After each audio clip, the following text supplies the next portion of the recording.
Namaskar, Om Shakti Hrim, Namah Shivaya.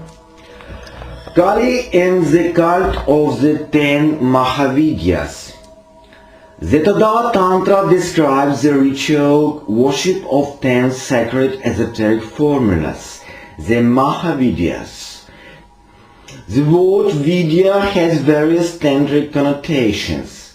The great goddess is a Vidya because she is a perfect knowledge unimpeded by any differentiated or discursive cognition without any reference to anything cognized. This pure cognition brings about release. Vidya also connotes an esoteric formula which, empowered by its Shakti deity, is capable of bestowing of its tantric worshipper great powers, bhukti, and eventually salvation, mukti. These 10 Mahavidyas, or great mystic formulas, are those of Kali, Tara, Shadashi, as also known Tripura Sundari, meaning beautiful one in the three worlds, Bhuvaneshwari, sovereign of the three worlds, Bhairavi, the fierce lady, Chinnamasta, the beheaded lady, Dhumavati, the grey lady who is depicted in iconography as a widow with a crow as her symbol, Bhagawa, the goddess of battle, Matange, the goddess of 100 tribes, and Kamawa, the saint like Lakshmi. It is obvious that originally the number of formulas was not fixed at 10. Early texts such as the Tantra mention a few other formulas, including those of Durga, Annapurna and Kuruka. The first two are universally popular goddesses, and the third became very important in the esoteric practice of the mantras and Vidyas. The Shakti Sangama Tantra, being an encyclopedical text, mentions both a group of 10 Mahavidyas and also other list of Mahavidyas, not confined to 10 members. The importance of this group of great formulas and their power goddesses grew enormously in late tantric tradition, and the goddess Kali became foremost amongst them. She is considered the original power deity, designed Adya, the primeval lady. The Tantra deals only with the mantras and ritual worship of Kali and Tara, whereas Sundari is treated in a rather fragmentary fashion. But the full treatment of the mantras, especially the monosyllabic seed bija mantras, to some extent covers the other Mahavidyas too, except for Dhumavati. This last is a somewhat problematic figure. It is difficult to understand why she is included in the group of power goddess. Like other ordinary deities such as Ganesha, her seed mantra simply consists of first syllable of her name, Thum. Thus also the formulas of which of these goddesses are different. Their identities are not always easy to determine and differentiate. It is also difficult to date the beginning of the popularity of the crystallization of the group of 10. Brihat Karma Purana presents the myth of how the 10 Mahavidyas appeared in the following manner. Shiva's wife Sati had that her father Daksha was arranging the performance of huge sacrifice to which all the gods and other celestial were invited except herself and Shiva. Incensed, she told her husband that she was going to her father's sacrifice to teach him a lesson to insensible behavior. Shiva knew Daksha's animosity towards himself and Sati, and feared that Sati would be insulted with catastrophic results, and so tried to dissuade her from going. Sati became irritated and changed into her true Kali form, which she had suppressed when she had agreed to be born as a beautiful daughter of Daksha and Prasuti, in order to marry Shiva. Upon seeing her terrifying transformation, Shiva became completely confused and began to run away. Even her reassuring words failed to stop him. Then the goddess appeared in one of her manifestations, in which of the direction as Shiva tried to flee. Finally, at Shiva's request, the goddess explained that she herself was the supreme reality Kali, the source of all phenomena. At the request of Daksha and his wife, she had manifested herself as the exquisitely beautiful daughter Sati and then married Shiva. The 10 manifestations who were blocking Shiva's way in every direction were her own Vidya manifestation. Before him, that is to the east, appeared the Mahavidya Kali, above him Tara, on his right south Chinnamasta, to his rear west Bhagava, on his left north Bhuvaneshwari, to his southeast Dhumavati, to his southwest Sundari, to his northwest Matangi, to his northeast Shadashi, and immersed in herself was Bhairavi. At this revelation of the real identity and powers of the goddess, Shiva apologized to her for assuming spousal authority and stopped resisting her departure to her father's home. As a result, Daksha was ruined by escaping with his life. Sati, however, lost her life out of the anger and shame caused by the father's action. Let us now attempt to find out who these 10 Mahavidyas are. There seems to be nearly no difference between Kali and Tara in the Eastern tradition.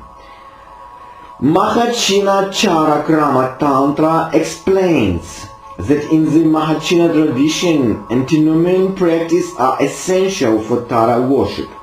The Adult Tantra agrees about these special features of Tara.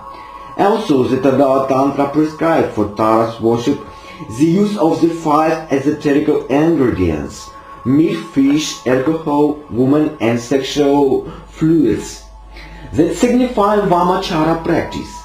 It appears to believe that these practices are not essential for Kali worship. Perhaps this is why the text has been taken in Bengal to be the scriptural authority for the non-esoteric worship of Kali, both in temples and in private homes. Other texts like Brihat Tantra and Mahanirvana Tantra accept that these practices are essential for Kali worship. However, the Mahachinachara Krama Tantra, having said that the 4 goddesses Dakshina, Kali, Tara, Sundari and Bhairavi share the same style of worship, informs us in the later statement that the later 2 goddesses share another, presumably more orthodox style of worship. That is the way of Dakshinachara. But that the former 2 must be adored with antinomian practice, like Vamachara. In the Brihat Tantra, Tara is called Nila Saraswati and is described as resting on the corpse, that is Shiva, in a fighting attitude with her left hand advanced and her right drawn back, young and smiling yet, of awe-inspiring appearance, garlanded with several heads, short, pot-bellied, powerful and wearing a tiger skin. She has 4 arms and her tongue is lolling. She has flame-colored metal tresses held on the top of her head in a single mass on which the face of Akshobhya is placed. She is also dressed as Ekajata and Ugratara. The popular iconography of Kali, as already noted, is not very different from Tara's, except for the hair. Kali's hair is loose and disheveled. All these peculiar features of Tara show her close affinity with the Buddhist goddess Tara, who is very popular among the Buddhists of Tibet and other Himalayan regions. The Tadava Tantra and Shakti Sangama Tantra also name Akshobhya as a Tara's pose. Also, a curious meat is offered in the Tadava Tantra to explain how Shiva came to be known by that name. The Tadava Tantra gives her seed mantra as stream. Another source, namely the Pancharatra Lakshmi Tantra, equates Tara with a supreme divine power that is identical with Vak, the goddess of speech. Shadashi and Bhuvaneshwari are, it seems, variation of Sundari and Bhava, and belong to the cult of Tripura Sundari or Lalita. On this see the Parashurama Kalpa Sutra. Bhairavi alias Tripura Bhairavi also belongs to the same cult. Chinnamasta, or the beheaded lady, is depicted as a goddess standing in a fighting posture with her left leg forward and her right leg drawn back. Her right hand holds a sword with which she had just severed her own head. 3 streams of blood flow from her neck. That on her left is being drawn by a minor goddess called Dakini, that on her right by Vahini, and the middle one spouts upward and it's being drawn by the goddess's own severed head. She stands on a prone woman who is Icarus with a supine man lying under her. This couple is considered to be Madana, the god of sexual desire, and his wife Rati, sexual pleasure. The goddess is the embodiment of the powerful mantra Hum, and is addressed as Vajravirachani, which again points to be a Buddhist goddess. A curious myth is recounted in Shakti Sangama Tantra to explain this Gauri iconography. The goddess suddenly left her spouse Shiva in the midst of this amorous play. When she reappeared, Shiva asked her why she had disappeared so suddenly and why now she is looking so pale. The goddess explained that she had to go to the bath together with her friends Dakini and Vahini, who were hungry. After their bath, the goddess has provided meals for all 3 of them, with her own blood as it gushed from her severed neck.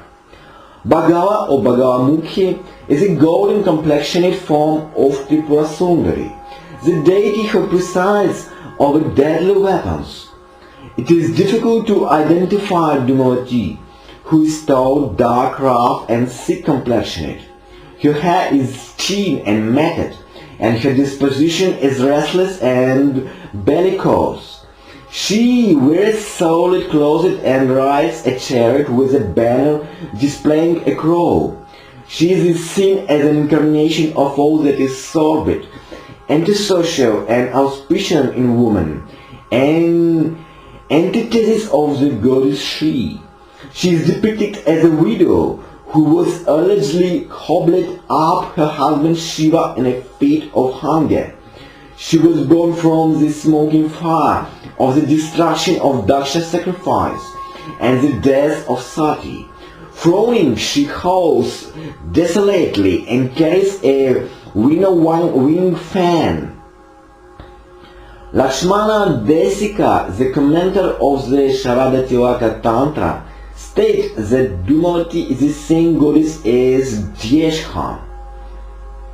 The last 2 Mahavidyas are again familiar to the Lalita cult. Matangi is the same as Shyamala in that cult. She is mainly considered to be the deity presiding over such fine arts as the power to compose poetry. She is exquisitely beautiful and is dark complexioned, but otherwise closely resemble Lalita in appearance. The 10 Mahavidya is a god Lakshmi, alias Shri, alias Kamala. This pose of Mahavishnu, also Shakti, is closely related to the mantra of Tripura Sundari. Om Hrim Shrim Krim Parameshwari Kalike Svaha. Om Tat Sat. Om Shakti Hrim.